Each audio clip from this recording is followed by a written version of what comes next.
Recently, we have posted a poll in our YouTube community and asked in which month our viewers have their appraisal. The answer ranges from January to May. So we can say appraisal season has arrived. Accordingly, we planned this video. If you are a fresher and this is your first appraisal, this video is just for you. Stay tuned till the end of this video.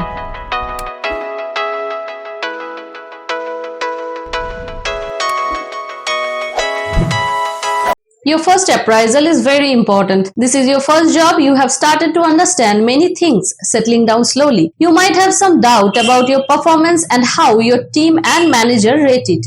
Well, this is the time when you can get a fair picture where you stand. Regular review meeting is part of working life. How frequently your manager call for a review meeting depends on company culture and nature of your project you are working on. An appraisal or performance review is a regular meeting between an employee and their manager to discuss their performance, progress, work goal and objectives and any concerns. Among all of the reviews, one review is most important, which is officially the time when you get your revised salary letter or promotion. Here we are talking about that review. Your manager will sum up the year-long performance and forward a report to HR after the appraisal meeting. If you want to know how much salary hike you could expect, we have a video and article on that. Watch it or read it. You will get fair idea. Link of the video and article is mentioned in the description box. Most companies follow some kind of performance review system, typically carried out on a quarterly, half-yearly or yearly basis. Some companies follow quite informal approach for review meeting, although many other companies follow strict formal approach with paperwork to complete and a specific system for recording the topics that has been discussed. Now let's see what are the topics covered in an appraisal usually. Usually in an appraisal, focus remain on topics like achievements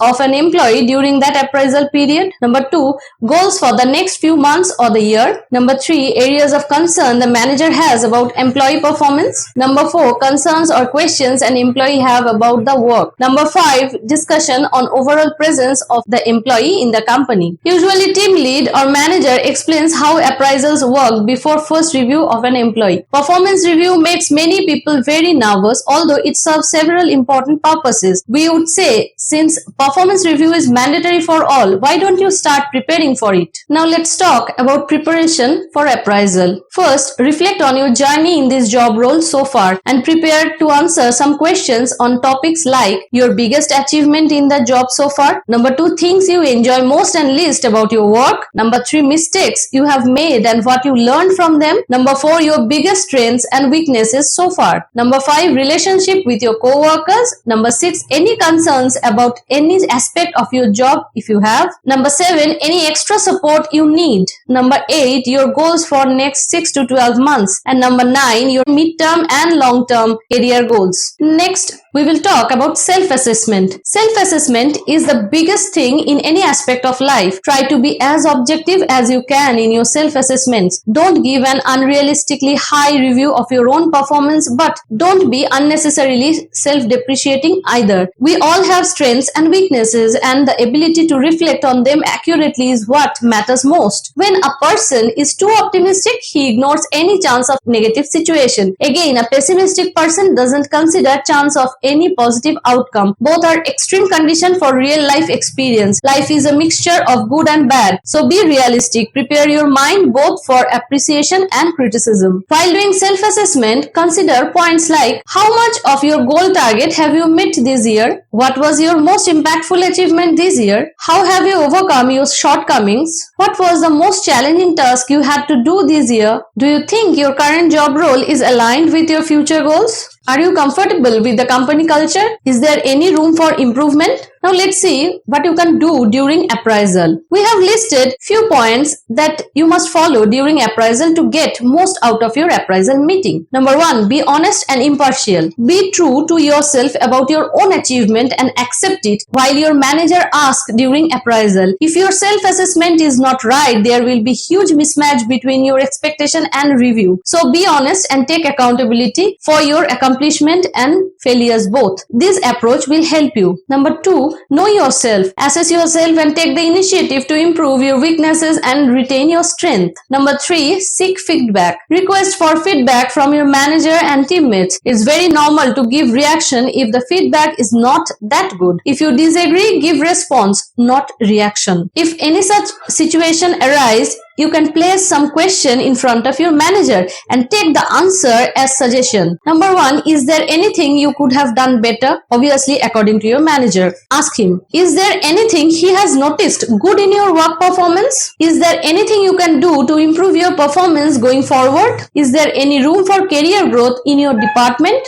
Now point 4, set goal for next assessment cycle. Give deep thought on how you could improve your performance. Draft your plan and share with your manager. Ask for his opinion and feedback on that also. Number 5 is career conversation. Share your mid and long-term career plan and goals with your manager. Number 6, development plan. Share your thoughts on what support you need for your development. Draw up a plan and seek your manager's input and support. Number 7, positive participation. Prepare yourself for your performance appraisal meeting by trying to relax. Your goal should be to listen deeply to the feedback your manager provides, as well as the goals and development plans the company or the manager lay out for you. Number 8, learn to listen. Listen carefully to understand, not just to answer. Respond to the points he raises and answer to them accordingly. Stay professional. Stay professional during the whole process, even though it became emotional taxing. Take responsibility if you have done any mistake. If someone else has done the mistake, try to include that person in the discussion without pointing that out. Number 10 is mind your body language. Be involved and engaged in the whole process. Don't appear reluctant, bored or frustrated. That's a big no-no. Number 11, collect testimonials. Probably this is the most important part of your preparation also. If a colleague, superior and customer or client has written something positive about you, gather these documents and use them in your appraisal. Now come the toughest part, dealing with not so positive feedback. We all love positive feedback, although performance review is the meeting when you will hear some criticism, some bitter truth. It's obvious for all. No one is perfect, so we all lag in some aspect or other. Here comes the importance of self-assessment. If your self-assessment is impartial, you can handle criticism from your manager. Here we have listed do's and don'ts of such situation. Don't be defensive. Try to look at the matter from a little bit uninvolved position. We know it's really tough, but this is the only way. Number 2, talk in a calm professional manner rather than a defensive way. Number 3, if there were points that were correct, acknowledge those. Number 4, take feedback as a reflection of another person's perspective. It's a good opportunity to learn something about yourself. Number 5, do not shift the blame. Blaming someone else is not the solution. If you believe that a colleague should be held accountable for something,